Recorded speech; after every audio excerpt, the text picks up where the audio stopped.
नमस्कार दोस्तों, जय जोहार। मैं कौशल तिवारी और बीनिया संध्या में आपका स्वागत है।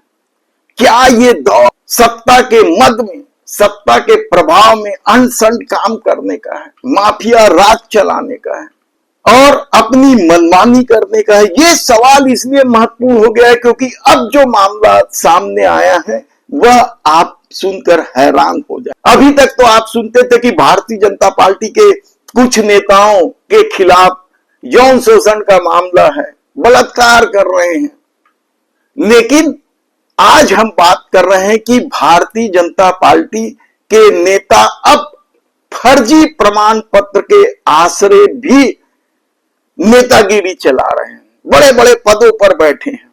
और फर्जी प्रमाण पत्र को लेकर मामला नया नहीं है। छत्तीसगढ़ में तो लंबे समय से अनुसूचित जाति हो, अनुसूचित जनजाति हो, दिव्यांग हो, सबके फर्जी प्रमाण पत्र बनाकर लोग नौकरी कर रहे हैं। और इस पूरे खेल अधिकारी भी शामिल है क्योंकि प्रमाण पत्र तो वे ही बनाते हैं, लेकिन बनाने के समय यदि नियमों की अनदेखी की जाए, सिर्फ पैसे के चक्कर में प्रमाण पत्र दे दिया जाए, तो फिर हक किसका मारा जा रहा है? क्या ऐसा ही हक मारने का काम मोहला, मानपुर, अंबागढ़, चौकी जिले में हो रहा है? ये बड़ा सवाल है क्योंकि यहां जो जिला पंचायत की अध्यक्ष बनी है नम्रता सिंह, उसका प्रमाण पत्र नकली और फर्जी होने का दावा किया जा रहा है, शिकायत भी हुई है। पहली नजर में साफ दिखाई दे रहा है कि नम्रता सिंह ने फर्जी प्रमाण पत्र बनवा कर न केवल चुनाव लड़ा, जीता, जिला पंचायत की अध्यक्ष बन गई। विवेक सिंह जिन्होंने शिकायत किया है इस मामले की, उसके मुताबिक 2019 में फर्जी प्रमाण पत्र बनाया गया। आदिवासियों का, अनुसूचित जनजाति वर्ग का उनके पास प्रमाण पत्र है।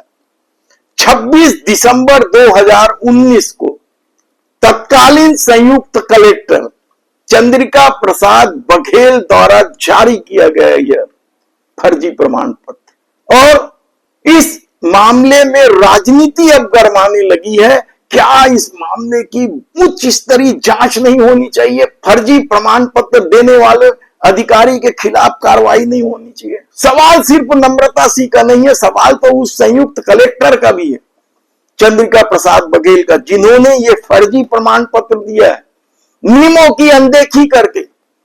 संविधान के अनुच्छेद 342 के मुताबिक एक राज्य की अनुसूचित जनजाति की मान्यता दूसरे राज्य में लागू नहीं होती है। और नम्रता सिंह उड़ीसा की है, उनके पिता आईएएस रहे, वे उड़ीसा मूल के थे और आदिवासी का प्रमाण पत्र उनके पास था। 1970 बैच के वे आईपीएस अधिकारी थे और लंबे समय तक वे मध्य प्रदेश में भी सेवा देते रहे, अविभाजित मध्य प्रदेश में, जिसके चलते वे छत्तीसगढ़ में भी सेवा देते रहे। और सरकार की आप सोचिए खेल, रिटायर होने के बाद भी वे कई महत्वपूर्ण पदों पर रहे। उनकी बेटी ने यहां प्रमाण पत्र बना लिया। कैसे? बगैर ग्राम सभा के अनुमोदन के, और न ही राजस्व रिकॉर्ड ही देखा गया और उन्हें प्रमाण पत्र दे दिया गया। 26 मई को जब सप्रमाण इसकी शिकायत की गई तो एसडीएम मोहला ने जांच समिति गठन कर दी और कहा कि 15 दिन के अंदर रिपोर्ट आ जाएगी। लेकिन 15 दिन बीत गए हैं। सत्ता का प्रभाव है, नम्रता सिंह भारतीय जनता पार्टी की नेता है और वे उनके जिला पंचायत की अध्यक्ष भी है, तो फिर भारतीय जनता पार्टी की सरकार कैसे कार्रवाई करते देती? और शायद यही वजह कि अभी तक जांच रिपोर्ट भी नहीं आई।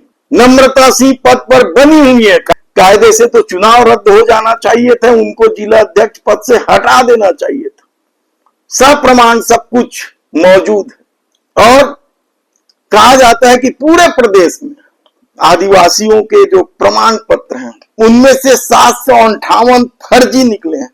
अनुसूचित जनजाति के जो प्रमाण पत्र हैं, आप सोचिए 758 फर्जी निकले, कितनी बड़ी संख्या है, जिसमें से 267 रद्द हुए, यानी लगभग 500 लोग अभी भी फर्जी प्रमाण पत्र के आश्रय नौकरी भी कर रहे हैं और दूसरे काम कर रहे हैं, सरकारी योजनाओं का फायदा उठा रहे हैं। सरकार क्यों नहीं बड़ी कमेटी बना के एक साथ सारे मामले को निपटा सकती है?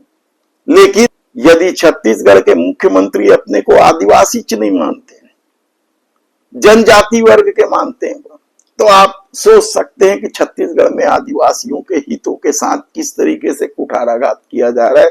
और जो हमारी टीम लगी हुई है कि इन 500 जो प्रमाण पत्र लिए बैठे हैं नकली फर्जी होने का, जिन पर संदेह है, वे सत्ता पक्ष के साथ किस तरीके से जुड़े हुए हैं। हमारी टीम जगह जगह लगी हुई है और देखना है कि इस पूरे मामले में क्या होता है। लेकिन नम्रता सिंह का मामला अब राजनीतिक रूप से तूल पकड़ने लगा है। कहा जाता है कि वे ना तो यहाँ की मूल निवासी है, इसलिए राजस्व विभाग में उनका नाम दर्ज होने का सवाल ही नहीं उठता, और संविधान के अनुच्छेद 342 के तहत वह उस राज्य की मान्यता को इस राज्य में लागू कर ही नहीं सकते।